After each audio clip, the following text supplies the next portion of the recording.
नमस्ते बिटिया, सदा खुश रहो। Myself Dr. Hemant Vyas, Associate Professor and Head of Department of Surgery, Faculty of Homeopathic Science, Jyoti Vidyapeeth Women's University, Jaipur. In today's session, we are going to discuss about chronic suppurative otitis media. And in this, we are going to focus today on tubotympanic type of chronic suppurative otitis media. So let's begin. So first see what is chronic otitis media. Chronic otitis media is chronic infection of middle ear mucosa. Types of chronic otitis media.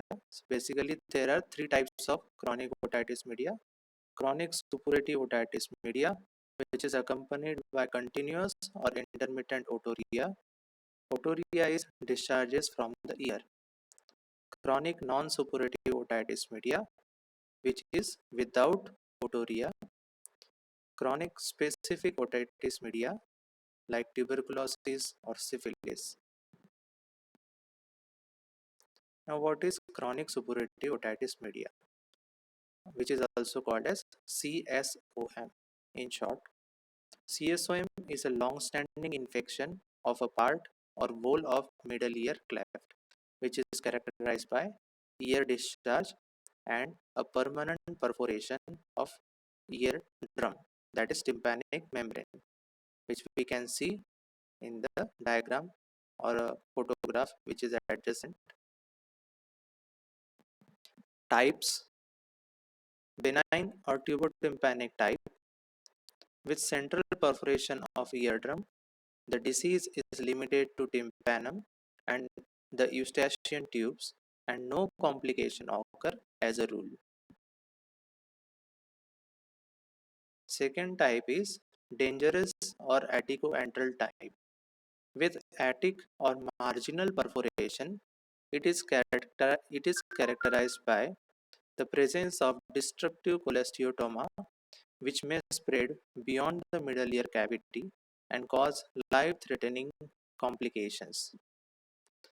In the diagram, we can observe that the perforation is occurring in the margins of tympanic membrane, and that's why the epithelium from the squamous epithelium from the ear out external ear canal can spread inside the middle ear and cause dangerous complications.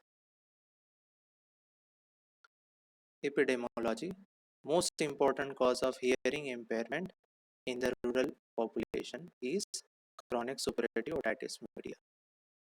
Prevalence rate 46 per thousand in rural and 16 per thousand in urban population. So we can see that CSOM is more pronounced or mostly found in rural population. Incidence is higher in developing countries. It can affect both sexes and all age groups. Now let's study tubotympanic type of chronic suppurative otitis media. First, etiology. It can be sequel of acute otitis media following exanthematous fevers like measles or chickenpox, leaving behind a large central perforation. Ascending infection via the eustachian tubes, recurring otorrhea, which is due to adenoids, chronic tonsillitis, or sinusitis. Traumatic perforation of large sites, persistent mucoid otorrhea, allergy to ingestants.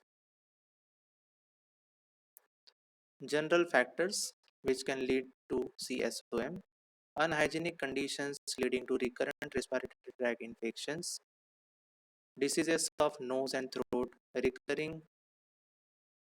sorry, diseases of nose and throat occurring recurrently may affect ear. Poverty and undernourishment lower the resistance. Causative organisms. So the upper respiratory tract organisms that is Streptococcus, Staphylococcus, and Pneumococcus, are responsible for this type of CSOM. Pathologies: most of the causes result from acute necrotic otitis media, resolved middle ear infections, or trauma. Tympanic membrane: most commonly a kidney-shaped area in the center of tympanic membrane, including the tip of handle of malleus, is destroyed. This portion has poor blood supply. In the diagram, in the photograph, we can see that a kidney-shaped perforation is occurring in the middle of the tympanic membrane. Now, next pathological changes occurring in ossicles in the middle ear. The ossicles get necrosed in the parts which have poor blood supply. That is the tip of handle of malleus, incudostapedial joint, lenticular process of incus. Mastoid process get sclerosis. There may be presence of oral polyps, which are rare due to prolapse of mucosa through the perforation. In this photograph, we can see a polyp is coming out from the external auditory canal. This is called as an oral polyp. Healed CSOM. There is hyaline degeneration of the tympanic membrane. It may heal with calcification. It may affect the membrane and ossicles, resulting in their fixation. Ossicle chain discontinuity may occur due to necrosis. Adhesion may occur between the eardrum ossicles and wall of the tympanic cavity, leading to ossicular fixation. Now let's study signs and symptoms. There are three clinical stages: acute stage, quiescent stage, and inactive stage. In acute stage, the discharge is actively flowing. Quiescent stage, the ear remains dry for period up to 6 months. Then we call it as quiescent stage. Inactive stage, the ear remains dry for more than 6 months. That time we call it as inactive stage.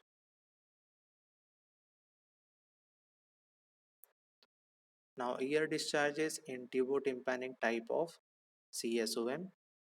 The discharges are intermittent, mucopurulent or purulent, usually without foul smell, with or white or yellowish. Bleeding is uncommon.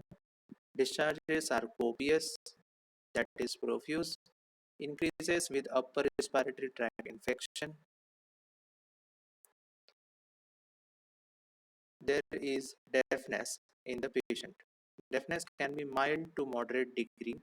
The hearing may improve if the round window is covered with secretions.